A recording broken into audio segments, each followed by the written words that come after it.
Alright, so we're going to go really quickly through the skirt rig of the MSUFC Girl for my portfolio. I'm Evan Cox, just so you know. This is my voice. Anyway, you're more focused on the rig. I understand. I am too.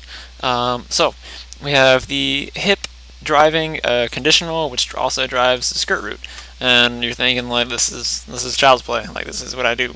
But I think it's a pretty interesting way to solve a problem.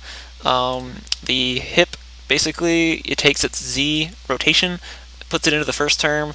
If the first term is greater than 0, it doesn't rotate at all, but if the first term is less than 0, it will actually change the rotation of the skirt root, which we'll get into later in about maybe like 5 seconds, to the rotation of the hip. So, without further ado, you've already seen her. She's beautiful, but this is her from the side, so it's all great and fun. So I'm going to zero this out really quick because you don't need to see that yet. So basically, this is what it does. It rotates the hip, or not the hip, but the foot. Rotates the hip joint, takes it with it if it's going back less than 0. So we're looking at the hip joint, and we're going to select the hip joint. Right now it's negative 0.7, so the rotation of this should also be negative 0.7.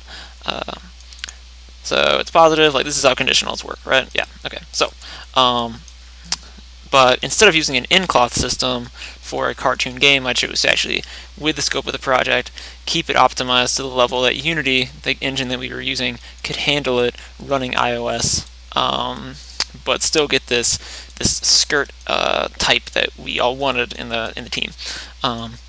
And basically, I've also put in a little animation control, so that, let's say, like, yeah, you can do that, but say the animator messes up and puts their foot like this, and like they really want the leg here for like a run cycle or something, for whatever reason, they can take this animation controller and move it back and up, per se, and actually fix that issue on the fly without me having to go in and do weight painting. Like if it's really specific, it's obvious that I would have to go in and do some repainting for whatever specific motion that they want. But if it's just something quick, they can just manipulate the weights depending on, just move the root joint around, because the root joint has the Supreme like weight paints on it for the rotation. Yeah, I mean, if you move it forward, the skirt doesn't follow, except a little bit, but that's because if you see here, it is moving the skirt actually up with it to show that it like hit it, and you can't really see it from over here, so I didn't have to make it too close. But it is supposed to show that like it is lifting up with the skirt. I mean, that's the conditional system in the MSUFC Girl rig. Like I said, it's nothing crazy complex, but I think it was an interesting solution to a problem that could have gotten a little out of hand. So yeah, that's it. Thanks.